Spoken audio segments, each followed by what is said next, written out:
All right, so you want to upgrade your 67 or 68 Firebird from the speedometer, the fuel gauge, and the dummy lights to the rally gauge setup, which I have sitting right here. I put into a car that was not originally equipped with this.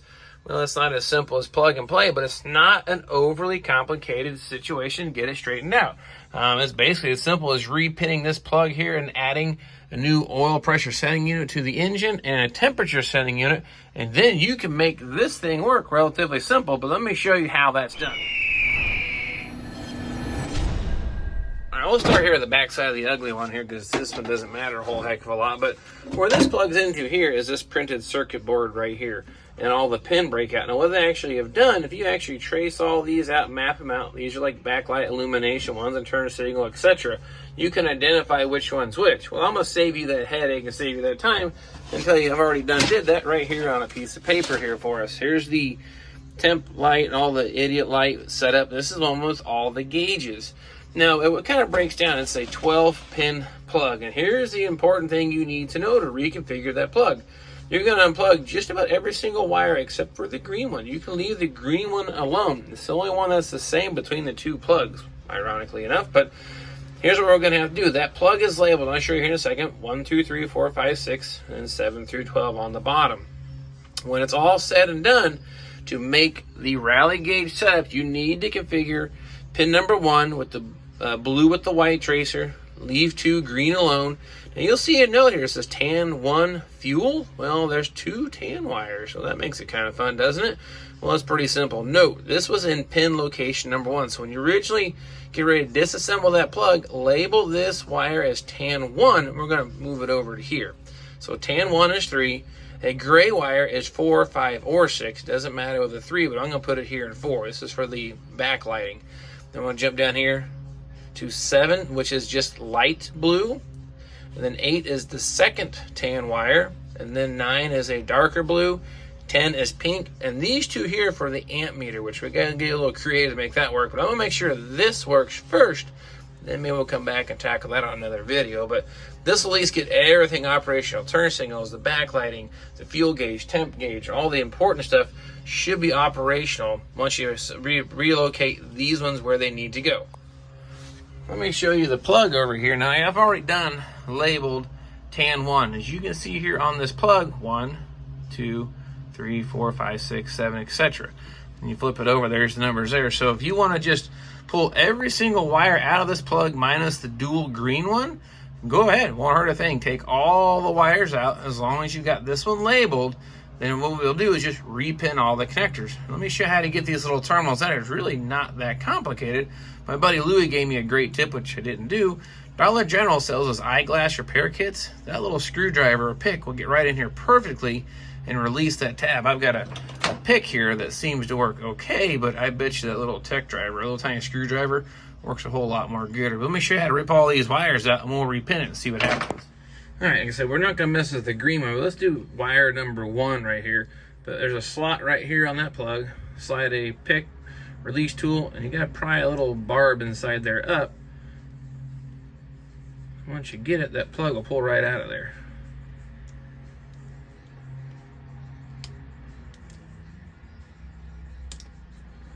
About like so. Now what that actually did on the back side of this plug right here, you'll see this little tab. I've actually bent that in just a little bit to get that thing to pull out of the plug. So I'm gonna do the same to all the rest of them. I said minus the green one. I've said that 3 times now, but check it out, see how easy that goes. So go ahead and pull all these out. Now if a guy or gal or whoever decides just go ahead and plug that cluster and check this little video out here. All right, so you have a rally gauge set up for your Firebird. And what happens if you plug it into a car that's not set up for it? Well, not really a whole lot, but let me show you what you'll see. Your left turn indicator will come on super bright, and all your gauges, well, as you can see, the fuel gauge is non-existent, temperature gauge spun around, and the oil is kind of hanging out at nothing, which, okay, that looks about right. But nonetheless, this is definitely not how it should be configured. So I can tell you now, this car is not set up for rally gauge. Yeah, just the left turn signal comes on bright, and that's about all that you get. So it doesn't really work out all that great. So I'm going to reconfigure it here with the hopes of, well, this should hopefully make it work. It really should. All right, I got all the wires pulled out of the plug now, except for the green one. What we're going to jump into now is actually, we're going to repin it like I actually showed you there. So the blue and white is going to go into slot 1, Push it in, you'll feel a nice solid click. Give a little tug, that's good. 2, you leave alone. Next one will be pin number 3 here. You can see that or not, but pin 3, just tan number 1, which we previously labeled. Now, number 4, like I said, you can do this one in any of these 3 slots. They're all the backlighting indicator, but I'm going to put mine in pin number 4. There we go. Now, that's the gray wire. Now, we're going to flip this thing over. I'm going to start here with number 7 at this end. That's supposed to be Mr. Light Blue. Slide that guy right in there. Locks into place. Now, here comes tan number 2. Of course, it doesn't have a label on it, but process elimination. Oh, that one doesn't want to lock in there. Well, we'll have to do that. I'll probably just bend this little tab here. Tweak it a little bit here. Actually, just push that thing back, that little clip up a little bit higher. That way when I slide it in there, it should lock in. And this is terminal 8 will be the tan number 2. There we go, that locks in. Next one will be the blue wire, pin 9. That one doesn't lock in, so these things are pretty brittle, I suppose, or delicate, but it's not that big a deal. Bend them back a little bit. That should lock in now. Now, there we go. Now the pink wire will go into slot number 10. Now this leftover brown wire here, that's actually the old charging indicator light wire. What we're going to do with that, I don't want to cut the harness because this is actually a nice original harness. I'll probably just tape it up and tie it back to itself. Do not need this wire for this setup.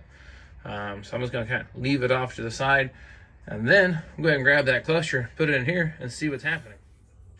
Okay, we're going to put the cluster back in. Now the rag is here to protect the steering column from scratches, and you have to unbolt this column to get just enough height to get that down low enough to sneak this thing in here.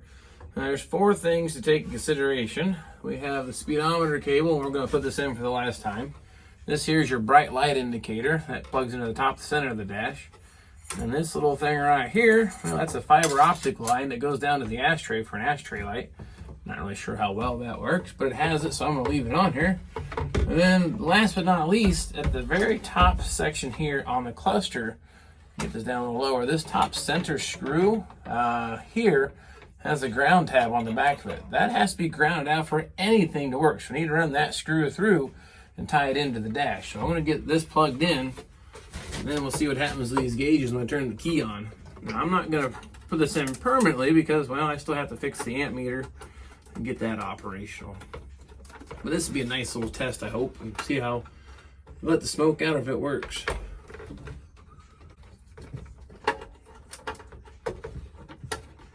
Okay, so I plugged in the 12-pin connector. That's all I've done so far. So I'm not going to mess with the other stuff yet.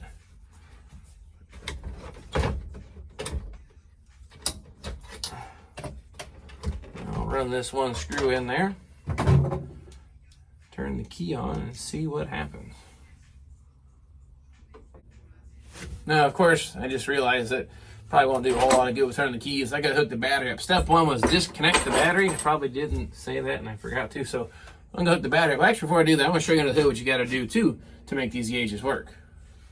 All right, so under the hood to make this work, you're going to have to change your setting unit. The water temp setting unit, the original one is basically just an on-off switch for those lights. This is a potentiometer or thermistor. It changes resistance. Look up 1968 Firebird with gauges. Order that setting unit for the coolant temp. You got to install that to make the temperature gauge work. And similar down here for the oil pressure gauge, down here behind the engine. You can see right there in front of my finger, the oil filter adapter. Get yellow down here. See that bad boy, gold colored item right there? That is your oil pressure sending unit instead of just a switch. So you need to change those 2 items out to make the under the hood stuff work with the new gauge set. And then we'll go ahead and hook the battery up. And we'll see what those gauges do when I turn the key on. Hopefully not a bunch of smoke, but I'm about to find out. And the key on, okay. Oh, that's a different video for a different day. Okay, now let's turn this on. All right, the oil gauge goes to 0, which is good. Fuel gauge is empty because, well, there's probably maybe a gallon of fuel in the tank. And temperature gauge reads the lowest point possible because the engine is not warm. Actually, But let's do a left turn signal. Yep. Right turn signal. Check. I turn the parking brake on. Yep, I got that. That works. So now the backlighting is going to be kind of hard to see if it's working or not, daylight, but parking lights do turn on here. So I'll have to check that when it gets darker. But so far, so good. But so there you have it. That's how you repin the plug for your idiot light car to run the rally gauges. It's not too overly complicated. And as you can tell, it's a vast improvement. We started with, we had just a left turn indicator turning on bright and the gauges spun around backwards. Well, it's definitely not going to work that way.